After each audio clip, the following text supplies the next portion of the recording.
Saša Šušteršič, dober dan na otok Reunion. Dober dan, lep pozdrav, najlepša hvala, ker sem lahko z vami. Z veseljem. Za lažjo predstavo oriševa poslušalcem, Reunion leži v Indijskem oceanu, v vzhodnem delu Afrike. Če si predstavljamo zemljevid, je sredi morja, ne, otok seveda, vzhodno od Madagaskarja. Kje na otoku pa živite vi, Saša Šušteršič? Živim na La Reunionu, kot domačini ali pa Francozi rečejo. Cela dinamika otoka je zelo pestra, torej tudi obala. Le na zahodni strani je koralni greben, drugod pač praktično ni možno kopanje. In zakaj ne? Predvsem zaradi tega, ker je približno pred 15 leti prišlo do enega takega izbruha napadov morskih psov. Ne rečem, da je bilo to dnevno, na dnevni ravni, ampak ravno dovolj, da so ljudje ugotovili, da samo koralni greben pride v upoštev. Kje je to geografsko na Reunionu? To je na zahodni strani. Najobičajneje rečejo ljudje, kar Saint-Gilles-les-Bains. Ta del otoka je najbolj popularen. Kakšna recimo flora ali in pa fauna tega dela otoka? Kaj vidite? So to peščene bele plaže, so delci zametki džungle? Kar oboje. Mikroklima je na otoku, kar pomeni, da včasih so se hecali, so rekli, v našem predelu, to se pravi v naši ulici, potrebujemo, samo za primerjavo, potrebujemo sušilni stroj. Na drugi strani, druga ulica pa ne potrebuje več. Ampak je to res.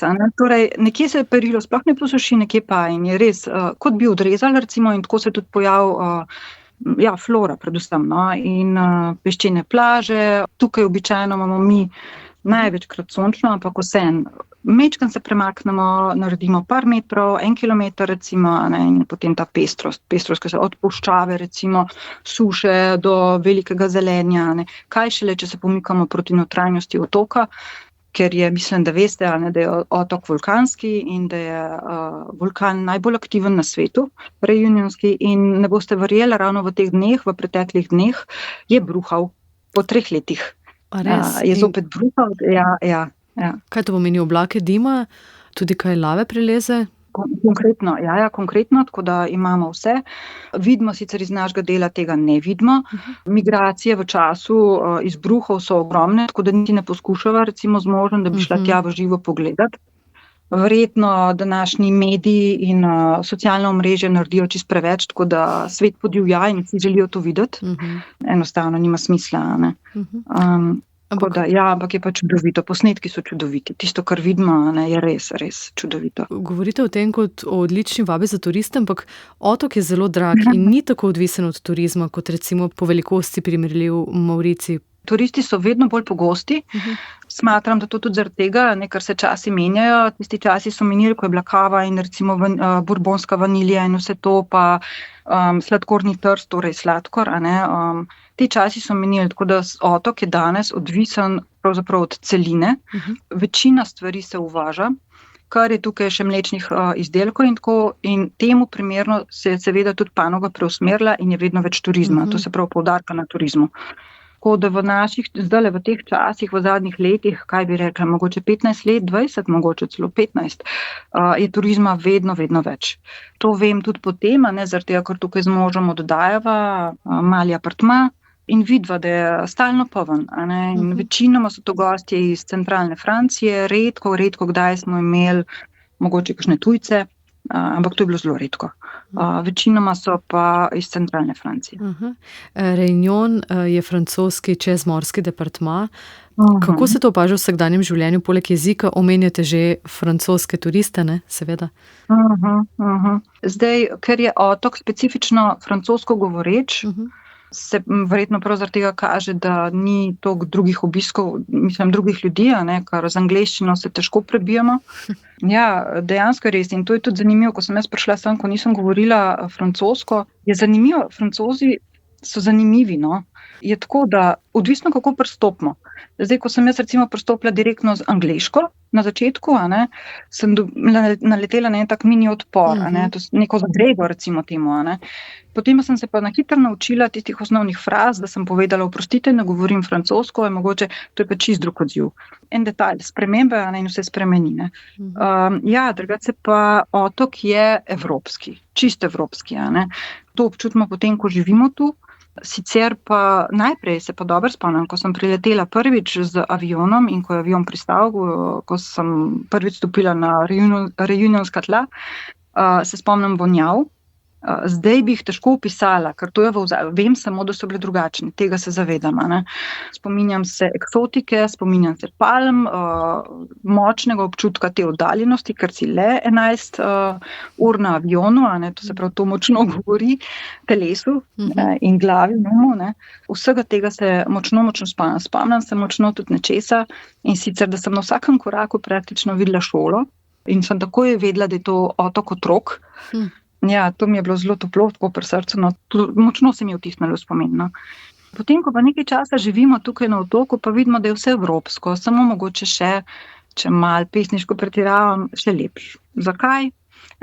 Zaradi tega, ker zaenkrat čutim, da se politični ekstremni dogodki se pač manj dotaknejo otoka. Ja, in to danes kar šteje. Da malo razbremeni glavo, kar sicer lahko postanemo celo mečka nori, pa sonce naredi svoje, seveda. Na tem zahodnem delu sploh, no, ker vzhoden del je pa zelo deževen. Mislim, da je celo, če se ne motim, da je največ dežja na kvadratni centimeter, meter, kakorkoli, kubični na svetu. Kakšno zanimivo divje rasti mora uspevati, ne, v takšnih pogojih. Res. Ko omenjate vonjave, ki jih zdaj verjetno ne morete čisto točno določiti, ampak je to bil, ne vem, von zemlje, hrane, česa? Ja, bolj začimb. Zdaj, ko ste tako povedali, zdaj sem lažje definirala, to je res. Bolj začimb, ker je otok kulturno, versko seveda s tem pester. In prihajajo začimbe iz Indije, iz Kitajske, iz Madagaskarja, tako da se spomnim teh dišav v zraku, pa mogoče nekaj tazga občutka po dimu. Enostavno, to sem opazila in sem potem pomislila in so potrdili, da je res, da včasih pride do tega namenskega dimljanja tudi zaradi komarjev. Saša Šušteršič, nisva še povedali, ste akademska slikarka, v Sloveniji ste vrsto let tudi poučevali. Ko pa prej govorite zadnjih 15-20 let, leta 2017 ste se preselili pravzaprav v neznano in zgodba bi lahko bila kakšna hollywoodska romantična uspešnica. Nam poveste svojo zgodbo. Na Reunion vas je pripeljala ljubezen. Ja, res je. Tako si včasih rečem, hollywoodska zgodba, so mi že rekli prijatelji, ja, pa Saša, pa napiš knjigo, pa a veste, da se meni ne zdi, ne vem zakaj, tako se mi zdi nič posebnega. Ker je vaša. Mogoče, tako se mi zdi, da bi vsak lahko napisal svojo lepo zgodbo, Moja je bila pač taka, poučevala sem res na srednji šoli za oblikovanje in fotografijo, na ljubljeni šoli, sem s težkim srcem šla, res sem z užitkom bila z dijaki in v Ljubih Križankah. In potem sva začela si z možem bodočim dopisovati. Preko prijateljice sva nekako prišla v stik. Recimo temu, da je bilo ljubezensko posredovanje strani prijateljice. In najprej sva si samo dopisovala, samo teksti, nič drugega, res nobenega, nič se nisva pogovarjala po telefonu ali karkoli, možnosti bi bile, pa se nisva.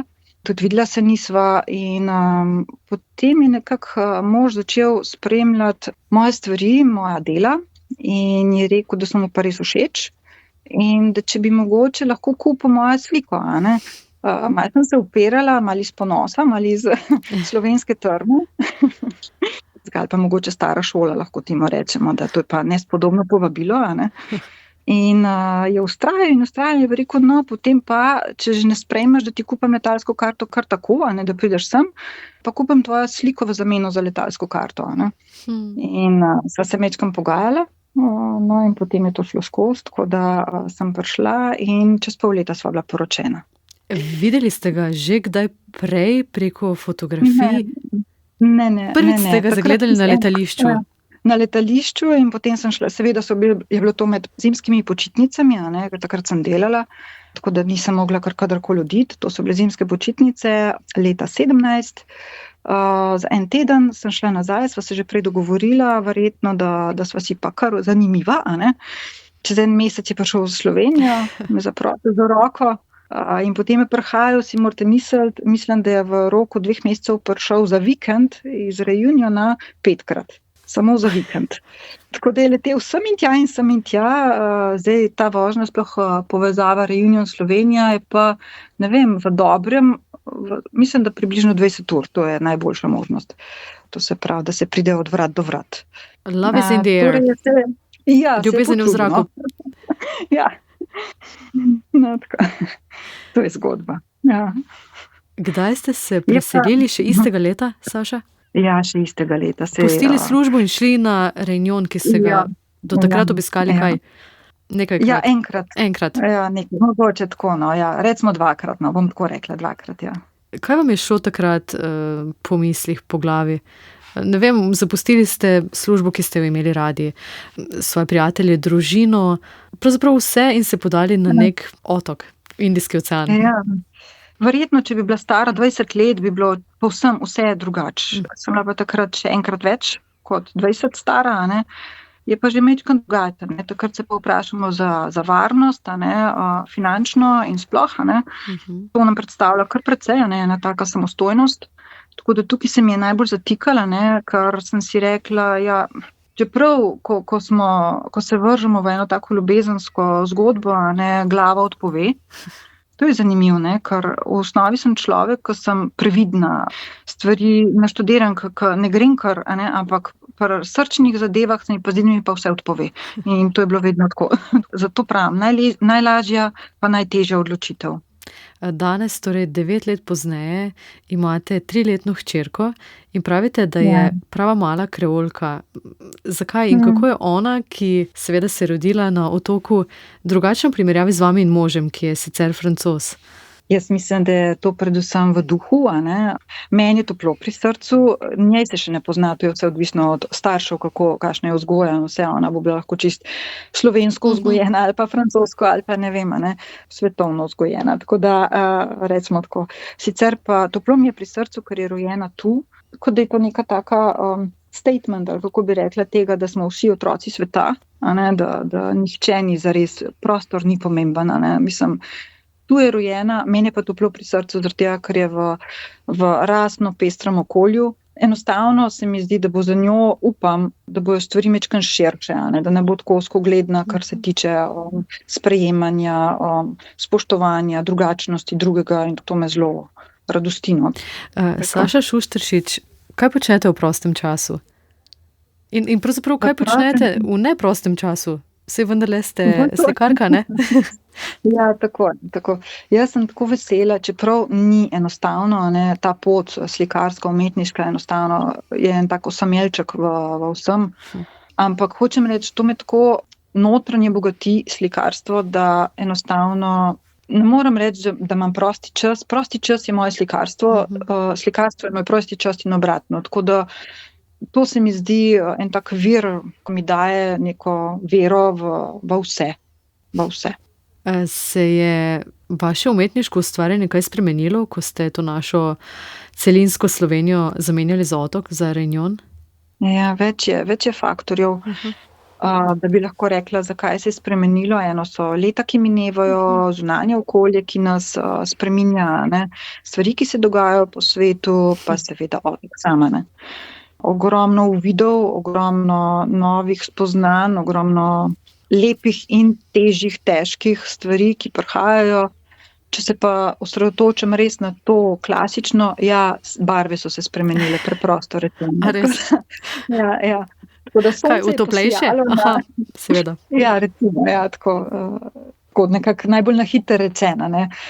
Se mi zdi barve, energija, barv in pa želja, ker umetnost tukaj na otoku, recimo, ne bom rekla, da je v povojih, je pa drugačna, je umetnost zunanjega prostora, je umetnost narave, je lažja, je razbremenjena in včasih bi lahko rekla naivna. Da bi sledila majčkeno temu, se mi zdi, z enim takim veseljem, z eno tako lahkoto, zaradi tega, ker ni nujno, da je vse tako težko, a ne, in ni nujno, da je vse tako resno v življenju, a ne.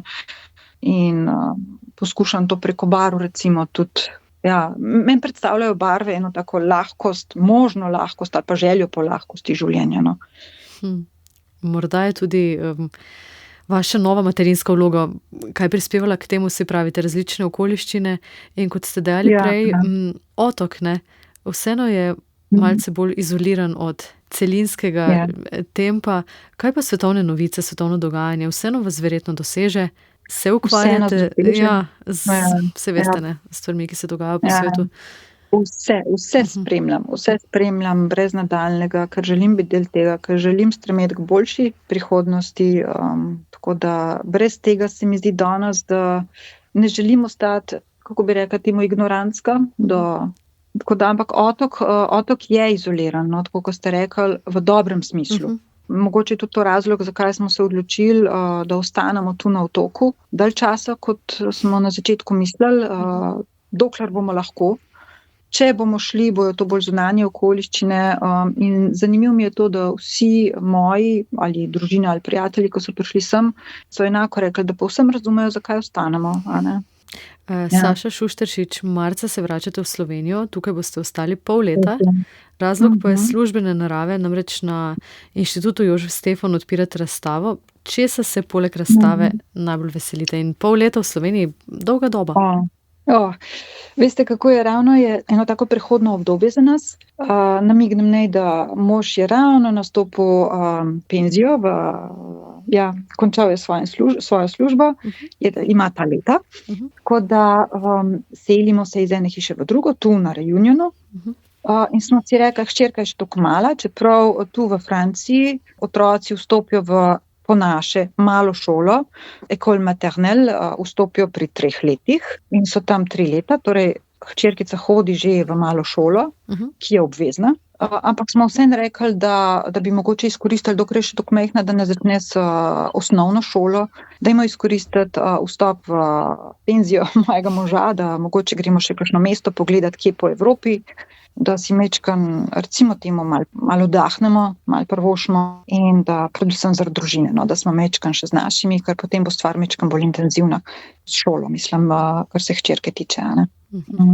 Pa da potem na novo začnemo, da tako kot mogoče, da bom jaz začela res s kakšnimi tečaji bolj intenzivno, ker zaenkrat imam eno skupino, ampak me to veseli. Poučevanje me zelo veseli in bi rada mogoče kaj tudi v tej smeri naredila, no. Tempo življenja na Reunionu, imate čas, da se odločate in počasi razvijate idejo in povečujete svojo obveznost? Ja, imam to možnost in mislim, to bom povezala prav s tem, da ker otok je tega tipa, da tukaj me uči, marsikaj, otok me uči in sicer potrpežljivosti, ne. Mislim, da domačini tu zelo dobro razumejo, ne, kaj pomeni vse v pravem času in počasi, kaj se nič ne mudi, ne. Se mi zdi, da smo mogoče ne samo Slovenci, mogoče Evropejci, kaj pa vem, kako bi rekla, da smo tako nagnjeni k temu tempu, hitenju. Da ne bi kaj zamudili, delavnosti, ne, to imamo tako močno vcepljeno, kar ni slabo, samo se mi zdi, da smo prišli do te mere, da so naše glave prav obremenjene s to mislijo, ne, o tem, da ne bomo preveč poležavali, ne.